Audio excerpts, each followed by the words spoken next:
అందరికీ hi! Welcome to our CWSN Leela Bhanu channel. నేనైతే all vegetables mixed curry అయితే చూపిస్తున్నాను. వీడియోలోకి వచ్చేయండి. ముందుగా పాత్రను పెట్టేసుకుని సరిపడా ఆయిల్ అయితే వేసుకుని దంచిన 4 వెల్లుల్లి రెమ్మల్ని వేసుకుని పచ్చిశనగపప్పు, సాయి మినప్పప్పు, ఆవాలు, జీలకర్ర తాలింపు దినుసులైతే వేయించుకోవాలి.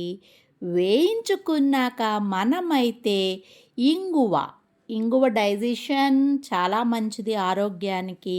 ఇంగువనైతే యాడ్ చేసుకోవాలి. అలాగే కరివేపాకు రెమ్మల్ని కూడా వేసుకుని వేయించుకున్నాక పచ్చిమిర్చి చీలికలను కూడా వేసుకుని వేయించుకోవాలి. ఇప్పుడు మనం అల్లాన్ని దంచుకుని దంచిన అల్లం ముక్కను కూడా కొంచెం యాడ్ చేసుకుని ఇప్పుడైతే ఫ్రై చేసుకోవాలి. ఫ్రై అయిన తర్వాత మనము ఒక పెద్ద ఉల్లిపాయ తరుగును తీసుకుని ఉల్లిపాయ ముక్కలను కూడా వేసుకుని వేయించుకోవాలి. ఈ కర్రీ వచ్చేసి ఆల్ మిక్స్డ్ వెజిటబుల్స్ కర్రీ. తింటే వదిలిపెట్టలేని రుచి. అందరూ వంట రాని వాళ్ళు, బ్యాచులర్ బ్రదర్స్ అందరూ, సిస్టర్స్ ఎవరైనా సరే, హాస్టల్స్లో ఉన్నవాళ్ళైనా సరే, మీరు కనుక స్పెషల్ రూమ్స్లో ఉండి మేమే వంట చేసుకుంటున్నాం, వంట రాక ఇబ్బంది పడుతున్నాం అన్నవాళ్ళు ఒక్కసారి ఈ విధంగా మిక్స్డ్ వెజిటబుల్స్ కర్రీ ప్రిపేర్ చేయండి. ఆనియన్స్ను వేయించుకున్న తర్వాత మనమైతే సొరకాయ ముక్కలు, ములక్కాయ ముక్కలు, బెండకాయ ముక్కలు, చిక్కుడుకాయలు ఏ సీజన్లో వెజిటబుల్స్ అవి యాడ్ చేసుకోవచ్చు. తరువాత క్యారెట్, చిలకడ దుంప. క్యారెట్ కంటికి మంచిది, ములక్కాయ గురించి చెప్పనక్కర్లేదు. అన్ని కూరగాయలు, దొండకాయలు, గుమ్మడికాయ కూడా ఉంటే తినే గుమ్మడి కూడా వేసుకోండి. బంగాళదుంప, చిలకడ దుంప ప్రోటీన్స్ పదార్థాలు. ఎందుకంటే వంకాయ వెజిటబుల్స్లో కింగ్ ఆఫ్ వెజిటబుల్. బ్రింజల్ కూడా యాడ్ చేసుకుంటే కర్రీ చాలా టేస్ట్గా ఉంటుంది. ఇప్పుడు మనకి వేసవికాలం వచ్చేస్తుంది. మనకి బర్డ్ ఫ్లూ అని చెప్పేసి చికెన్ కర్రీస్ని తినకూడదని చెప్తున్నారు.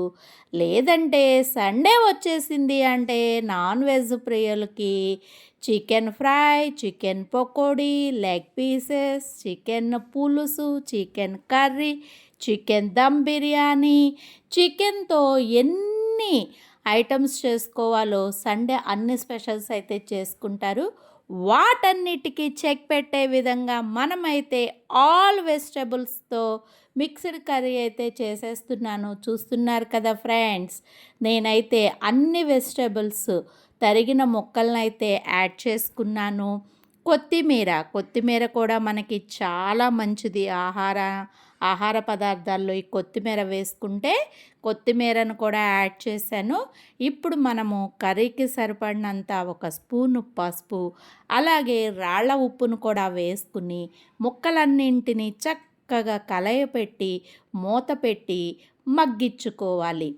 ఈ కర్రీ కనుక చక్కగా ముద్దపప్పు, కొంచెం నెయ్యి, వేడివేడి అన్నంలో ఈ ఆల్ వెజిటబుల్స్ పులుసు కర్రీ గనక వేసుకుని దానిలోకి అప్పడం కానీ, ఊరమిరపకాయలు కానీ, వడియాలు కానీ పెట్టుకుని తింటే సూపర్. కాబట్టి ఒక్కసారి అందరూ ఈ ఆల్ వెజిటబుల్స్ పులుసు కూరనైతే ట్రై చేయండి. నేనైతే ఈ సండే ఇదే స్పెషల్ కింద చేస్తున్నాను. చూశారు కదా, అన్ని వెజిటబుల్స్ని నేనైతే మగ్గించుకున్నాను. ఇప్పుడు కూరకు సరిపడినంత కారాన్ని కూడా యాడ్ చేసుకుని మూత పెట్టుకుని ఒక 5 నిమిషాలైతే ఉడికించుకోవాలి.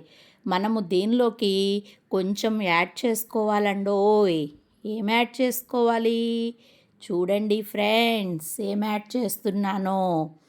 ఈ కర్రీలోకి సీక్రెట్గా యాడ్ చేసుకోవాల్సింది మీ అందరికీ తెలుసా?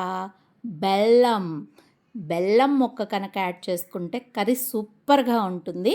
ఇప్పుడు కొంచెం వాటర్ పోసుకుని మనం ఈ ముక్కలన్నింటినీ కూడా వాటర్తో ఉడికించుకోవాలి. వాటర్తో ఉడికిన తర్వాత మన కర్రీకి సరిపడినంత చింతపండు వాటర్ను కూడా యాడ్ చేసుకుని మనకి పులుసు ఎంతైతే కావాలో అంత వాటర్ని యాడ్ చేసుకుని కర్రీ అయితే చేసుకోవాలి. నాకైతే ఈ మాదిరిగా ఇప్పుడు చూస్తున్నారు కదా మీరు, అలా ఉంటే చాలు నాకు పులుసు. మీరు కూడా ఎక్కువ మంది ఉంటే ఎక్కువగా పెట్టుకోవచ్చు. తక్కువ మంది అయితే పులుసు తక్కువగానే చేసుకోవచ్చు. ఈ విధంగా ఒక్కసారి ట్రై చేసి చూడండి ఫ్రెండ్స్. వీడియో నచ్చినట్లయితే లైక్ చేయండి. Thank you. Bye bye.